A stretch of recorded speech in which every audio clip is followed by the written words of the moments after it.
देश रहनुपर्छ, अनुशासन रहनुपर्छ, यो मुलुकको चन्द्र सूर्य चम्किरहनुपर्छ, यो देशको राष्ट्रियता र राष्ट्रवाद अमर रहिरहनुपर्छ। सम्माननीय सभामुख महोदय, सत्ताको खेल त चलिरहन्छ, सरकारहरू आउँछन् जान्छन्, यो कुनै नौलो कुरो होइन।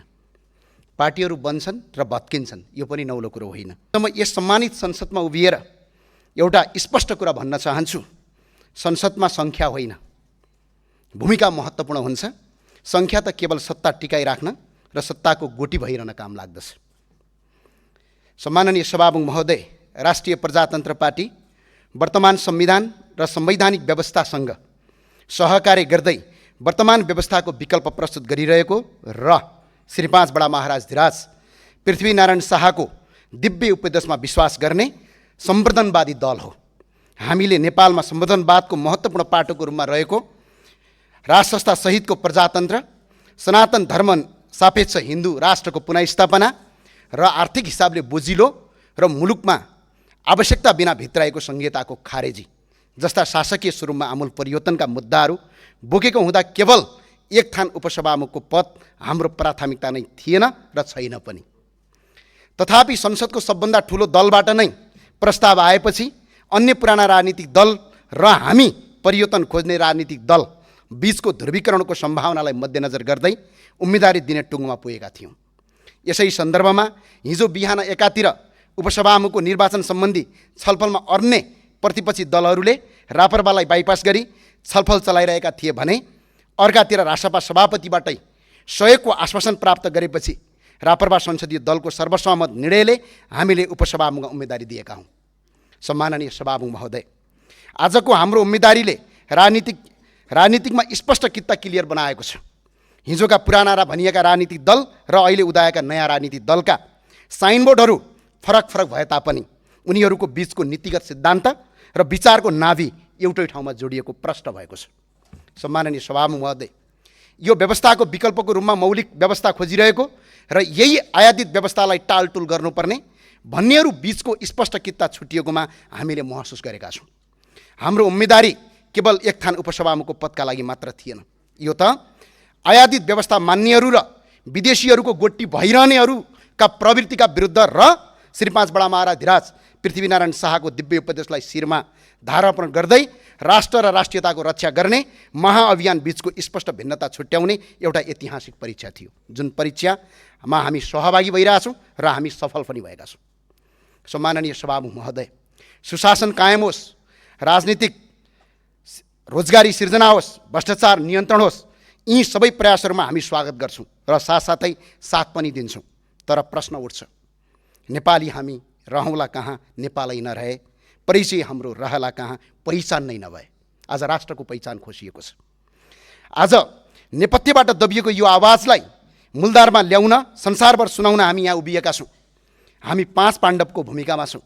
हामी 5 जना सांसद मात्र होइनौँ। सम्माननीय सभामुख महोदय, यो त राष्ट्र र राष्ट्रियता जोगाउन, मुलुकलाई सत्मार्गमा डोर्याउने एउटै हातका 5 औँला हौँ। आजको यथार्थ के छ? यो देशको राष्ट्रपति आर्य वर्गबाट हुनुहुन्छ, यो देशको उपराष्ट्रपति पनि त्यही वर्गबाट हुनुहुन्छ, देशको प्रधानमन्त्री पनि त्यही वर्गबाट हुनुहुन्छ, सभामुख पनि त्यही वर्गबाट हुनुहुन्छ, राष्ट्रिय सभाका अध्यक्ष उपाध्यक्ष सबै यही वर्गबाट छन्। हुँदा सुरक्षाका प्रमुखहरू पनि त्यही वर्गबाट छन्। अनि कसरी बनिन्छ 36% झन्डै 1 करोड जनजाति आदिवासीको प्रतिनिधित्व छ भनेर? कहाँ छ त्यो प्रतिनिधित्व? के यो देशमा जनजाति र आदिवासीको होइन यो देश? संविधानले व्यवस्था गरेको समानता र समावेशता कहाँ छ? यो त केवल कागजको खोस्टोमा मात्र सीमित भयो। हामीले एउटा जनजातिको छोरीलाई अगाडि बढायौँ, त्यो केवल व्यक्तिको प्रश्न थिएन, त्यो त सम्पूर्ण समुदायको आवाज थियो, पहिचानको सङ्घर्ष थियो।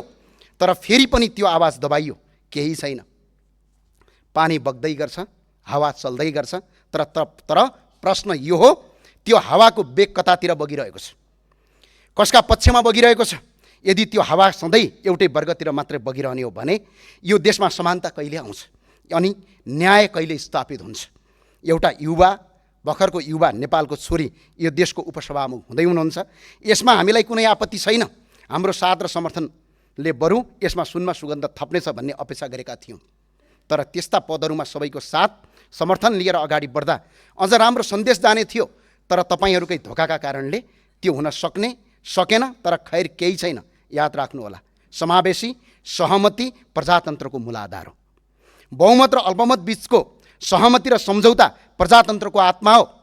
यो बचाइराख्नु हामी सबैको कर्तव्य हो। यो कर्तव्य हामी निर्वाह गर्छौँ, यसमा हामी डगमगाउँदैनौँ।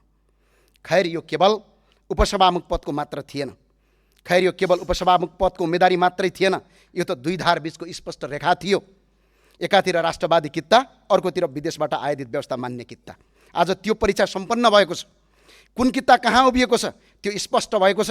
नेपाली जनताले देखेका छन्, आज सिङ्गो संसारले देखेको छ राष्ट्रवादी कित्ता कहाँ छ र विदेशबाट आयातित व्यवस्था मान्ने कित्ता कहाँ छ। तपाईहरुलाई कतै रापरपाले उपसभामुख जित्यो भने, संवैधानिक परिषदको सदस्य बन्यो भने राष्ट्र संस्था पुनर्स्थापनाको बहसलाई एक खुट्किलो अगाडि बढ्नेछ भन्ने डर रहेछ। प्रदेश संरचना खारेज गर्ने अभियानमा एक कदम चाल्नेछ भन्ने चिन्ता रहेछ।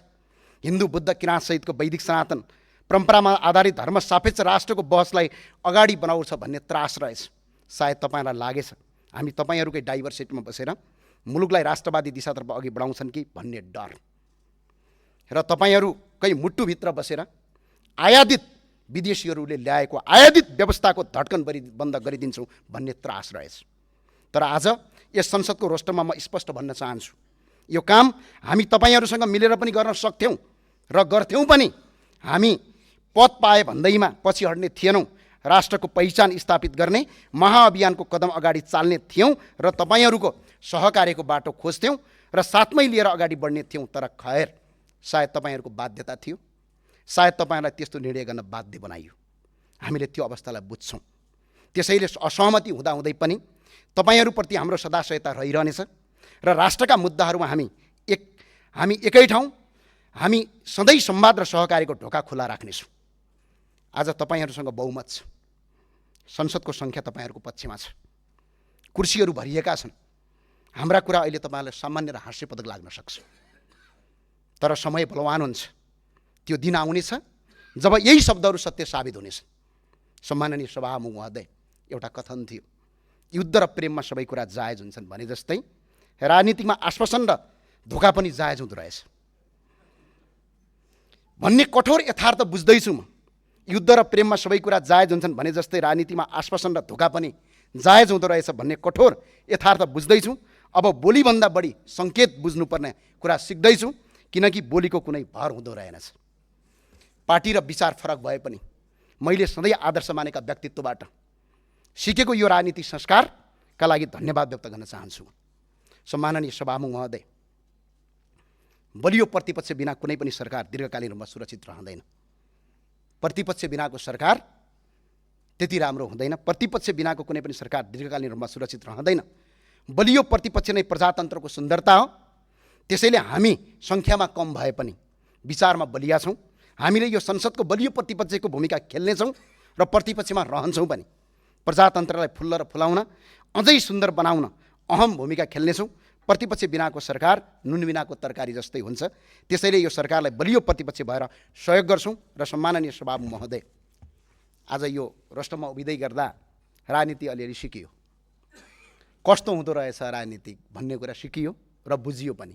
तर याद रहोस्, यो राजनीतिक सधैँ नदी पनि सधैँ एउटै बेगमा बगिरहँदैन, काहीँ थुनिनुपर्छ र काहीँ ताल तलैयामा मिसिनुपर्छ।